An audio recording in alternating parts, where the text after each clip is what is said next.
1.5 billion years ago, the Earth was just a barren rock. Plants can't grow directly on rock. They need soil. Fungi helped to get life started. They released enzymes that broke down the rock, playing a key role in creating the first soil. This enabled plants to grow and life to flourish. Without fungi, Earth might never have become habitable for complex life. Beneath every forest lies a vast network of fungal threads. They're called the wood wide web, and they connect all the tree roots together. Mycorrhizal fungi have an ancient symbiotic relationship with trees. Their underground network allows trees to communicate with each other. Trees can talk to each other, share resources, and even warn each other of danger. For example, older trees support younger saplings by sharing nutrients through the fungi network. These fungi networks also trap carbon. They are estimated to store 5 gigatons of carbon annually. This is the equivalent to all global car emissions. The wood wide web connects trees and plants, creating an interconnected community where resources are shared and the whole forest thrives. Mushrooms are high in protein and rich in vitamins. For hunter-gatherer societies, they were a staple food. In fact, a 5,000-year-old mummy found in the Alps was carrying 2 kinds of mushrooms. The first was for starting fire. It's called tinder fungus. Tinder fungus was dried out,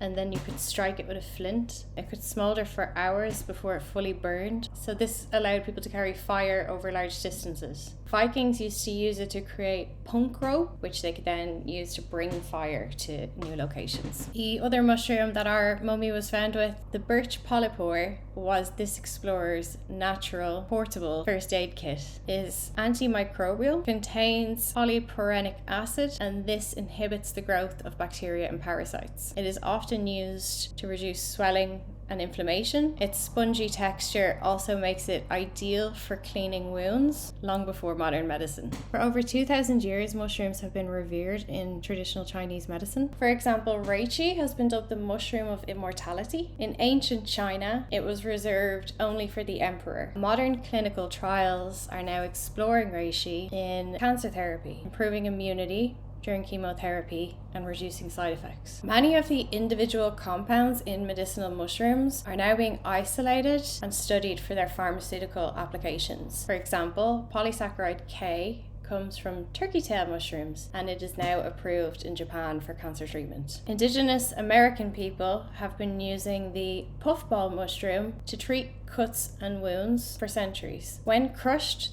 the spores of the puffball mushroom are antibiotic and a coagulant, so they reduce bleeding and prevent infection. Lab research has now also confirmed the puffball's potential. In 1928, Alexander Fleming noticed that mold growing in a petri dish killing bacteria. This led to the development of penicillin, the world's first antibiotic. Penicillin has saved millions of lives, and it totally revolutionized modern medicine. Indigenous cultures in Mesoamerica also used psilocybin mushrooms for healing and spiritual ritual.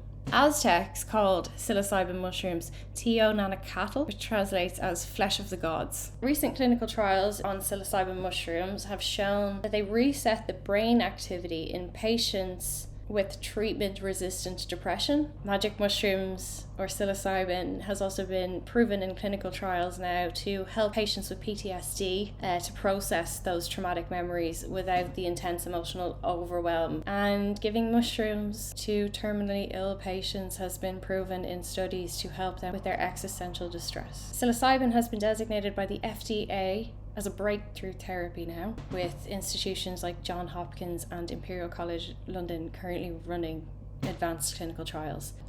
Siberian shaman used the fly agaric mushroom to enter into trance states. The story of these shamans are what inspired the Santa Claus narrative. The red cap, the white spots, the reindeer. Tell me that's not true. Santa Claus is absolutely a Siberian shaman. So, fungal technology. Did you know that you can grow mycelium on agricultural waste, and then it forms a spongy solid mass that can be molded into different shapes? You can use mycelium to create biodegradable plastic.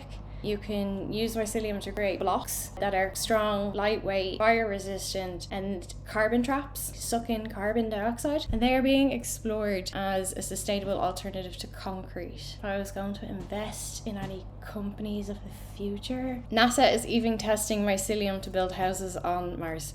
Don't want to get involved in the conversation about why we need houses on Mars. Love to see more houses on Earth built with mushrooms. Mycelium is fully biodegradable and compostable. It also requires minimal resources to grow. Fungi is also transforming the fashion industry.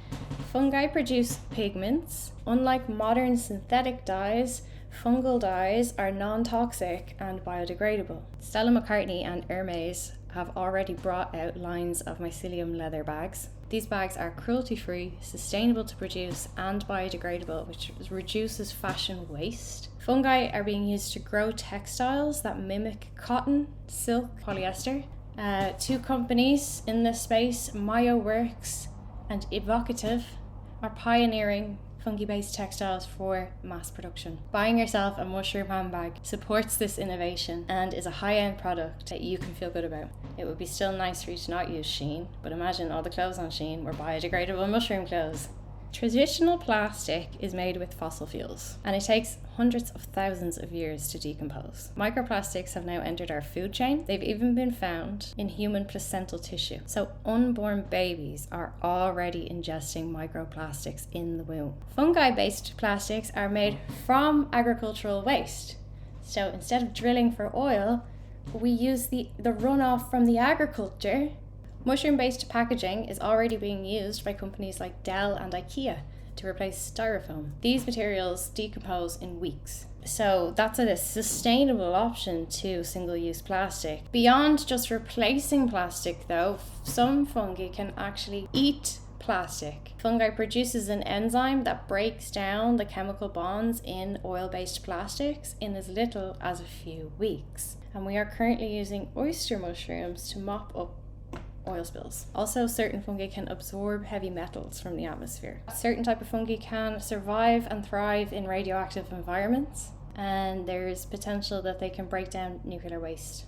Fungi produce conductive materials that can store and transfer energy. Scientists are now exploring fungal batteries, which could replace lithium-ion batteries, which would reduce e-waste and reliance on the collection of rare earth minerals. Battery in your phone could be made out of mushrooms. The problem is, like, Apple won't give you a mushroom phone because they want you to buy phones every 2 years, and mushroom phones don't break.